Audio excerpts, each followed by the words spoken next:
What is going on, everybody? Welcome to this week's viewer suggested video. If you're unfamiliar with what I've been doing recently, every Sunday after my video uploads, I post on my community tab what you guys would like to see. I figured this is a lot better than just putting out whatever content that I want, so I want to see what you guys want to see. So for this week's video, the Mighty J is asking two things. A video about the evolution of RuneScape. I'm not going to do that one. I'm going to do the second part. Either that or discussing what makes RuneScape so addicting. I thought this would be a good topic because it's actually pretty cool, and pretty much all MMORPGs fall into this category, and there is some science behind it. So in this video, we're going to check out 5 different reasons why old school RuneScape and RuneScape are so addictive. If you want to submit a question, make sure to head to the community tab after this video uploads, ask your question, and if you are lucky enough, I will pick yours for next week's video. If you found your way to this video, chances are you've probably played one of the versions of RuneScape that has been out for the past 20 plus years, whether it be RuneScape, RuneScape 2 or 3, old school RuneScape, or even all the way back to RuneScape Classic. Now, we've all had those fleeting thoughts where we're at work or at school or at some family gathering that we don't want to be at, where you've probably been like, man, I can't wait to get home and do some bossing with some of my friends, or train that skill that I've been working on for so long, or maybe just do some Slayer, any of those things. You've probably had that thought throughout time. So we're going to get started here, and once again, 5 reasons why old school RuneScape or any other MMORPG is so addicting, and these reasons are in no particular order. The first one we're going to start out with is in-game currency. Playing a video game with a form of in-game currency fits into a game just like it does in the real world. Obviously, you need to spend money to make money, but in order to spend money, you have to make some first. When starting out in a game like old school RuneScape, it's sort of like starting a new job. You're not sure what you're doing, you have to figure out what tasks are best to do, and you have to make a little here and there to get started. As time progresses, a player learns the game, levels up, and unlocks better money-making methods. With those money-making methods comes more income per hour, which means better gear, which means a higher status. Every single one of us at one point or another has seen a player with amazing gear and wished we had it. That drive fuels MMORPG players to drive towards ever higher goals. And just like the real world, that goal is more money and more status and more popularity. And let's face it, more people who want to be your friends are going to see you through status. As unfortunate as it is, the more money and better gear you have, the more people will want to team up with you and get a piece of what you have. Literally no different from the real world, is it? Our next topic of discussion is going to be the leveling systems. When you start a game like old school RuneScape, or really any MMORPG for that matter, a player's character has very basic attributes and skills. So these would be your levels, quest completions, and overall access to map areas. Starting out, it takes very little playtime and dedication to level up your skills and to start to broaden your interaction with the game. The part about this that sucks you in though is the immediately rewarding feeling of gaining those early levels. This generally reinforces the oncoming addiction to an online game. Although you're used to getting those early levels, they become longer and longer with time. But at that point, you're stuck. Unbeknownst to you, the player, you have gradually adapted to this leveling curve and have unconsciously accepted the greater effort required to reach each level beyond your last. Games that show your progress towards your next level are especially dangerous. These games give you a constant reminder of how much more you have to go, giving you that just a little bit more attitude, causing you to strive for that next level no matter how far away it may be. Our next topic is goal setting. Most MMORPGs require the setting of personal goals. Take for instance Zulrah or Vorkath.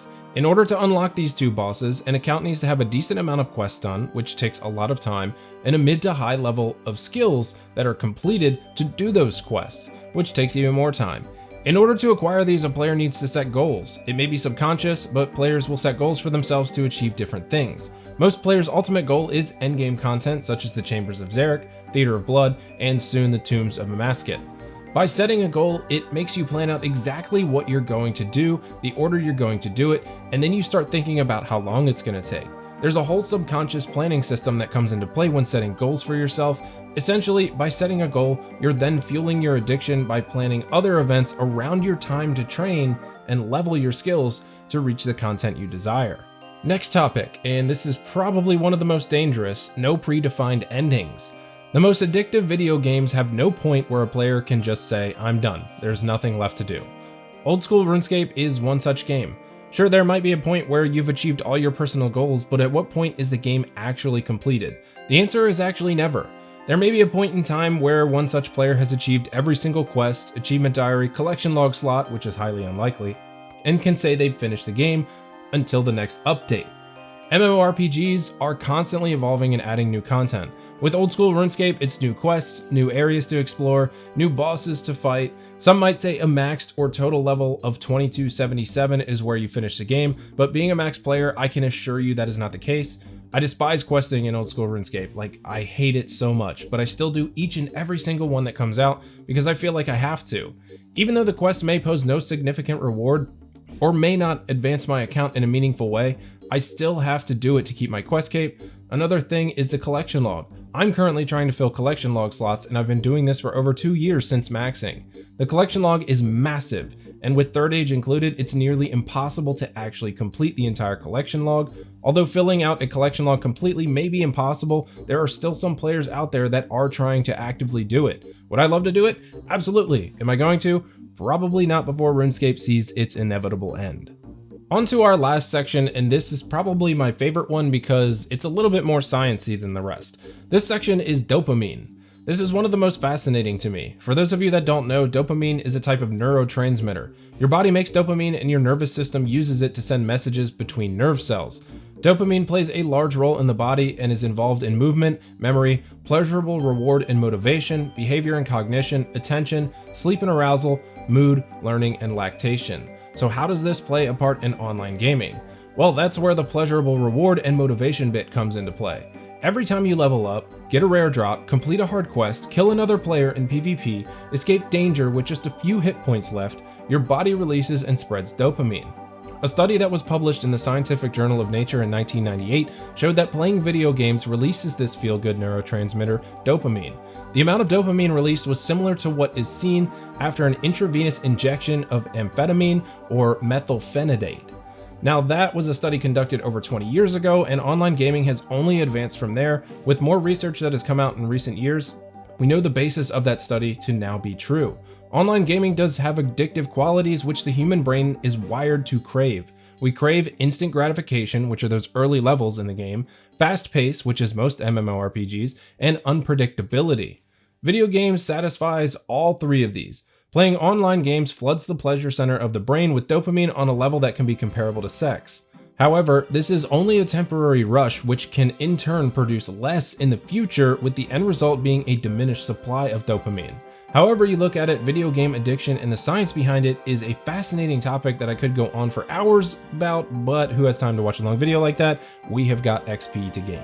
So that is it, guys. The Mighty J, I hope I have answered your question in a way that satisfies you. I could go on about this topic for hours and hours with all of the research that I found, but I didn't want to make the video too long. I wanted to put the most important parts of what I found into the video. So if you like this video, please leave a thumbs up down below. Don't forget to subscribe to the channel on your way out. And remember, if you have a question or a topic that you would like answered in the next video, head over to my community page sometime on the video upload day and post your question. I will choose one the Tuesday after the video is posted. I'll comment on it and let you know that I will be doing your question. Thank you guys for watching. I will see you on the next one. Take it easy.